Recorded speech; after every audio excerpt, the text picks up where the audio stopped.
this not to make your people safe, but because you want to be a king. And you also have set up prophets to proclaim concerning you in Jerusalem. There is a king in Judah, and now the king will hear of these reports. So come and let us take counsel together. So they are trying, Sanballat and his other men are trying to get Nehemiah to stop working on the wall. They want to entice him to come outside the city to kill him, and they're doing everything possible. I want you to notice, however, what Nehemiah's response is to this distraction and this disinformation.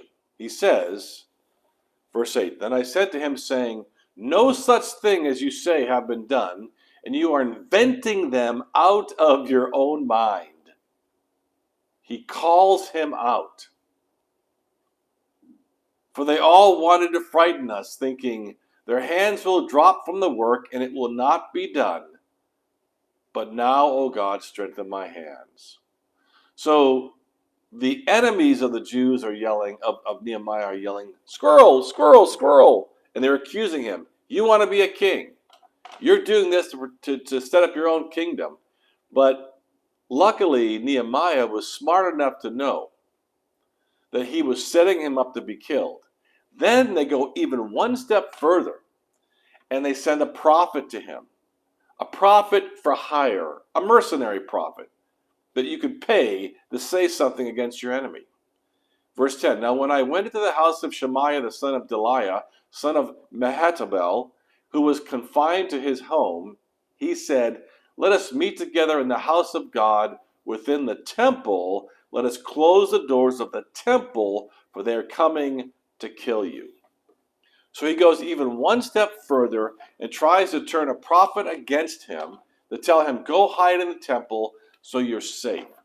He is desperate. The enemies of Nehemiah are desperate to remove the traction that he has of rebuilding the walls and re-inhabiting Jerusalem with the Israelites. Isn't that just like the enemy of God? Isn't it just like the enemy of God to try to find a way to distract you from the singular purpose of fulfilling the Great Commission, of living a life and life abundantly, of casting towards you stories that are made up to kind of ruin your reputation and to get you off the traction, to distract you? Well, it says, So the wall was finished on the 25th day of the month of Elul, in 52 days, and when all our enemies heard of it, all the nations around us were afraid and fell greatly in their own esteem, for they perceived that this work had been accomplished with the help of our God. Well, he didn't allow himself to be distracted by the squirrels. He stayed the course, and he finished the wall. And then, now that he had finished it, he now gets a list of all the exiles in chapter 7, because he says the city was wide and large, but the people within it were few, and no houses had been rebuilt.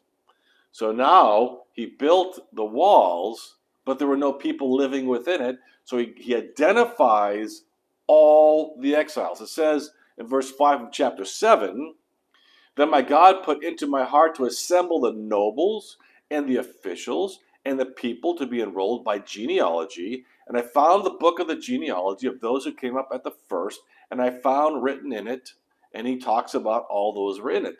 These were the people of the province who came up out of captivity of those exiles whom Nebuchadnezzar, the king of Babylon, had carried into exile.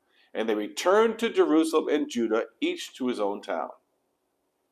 So it gives an entire list of all the priests and the Levites and the temple servants, all the leaders. He identifies the families, and he brings them all back into the city with these newly built walls. And it says in verse 66, the whole assembly together was 42,360, beside their male and female servants, of whom there were 337, and they had 245 singers, male and female.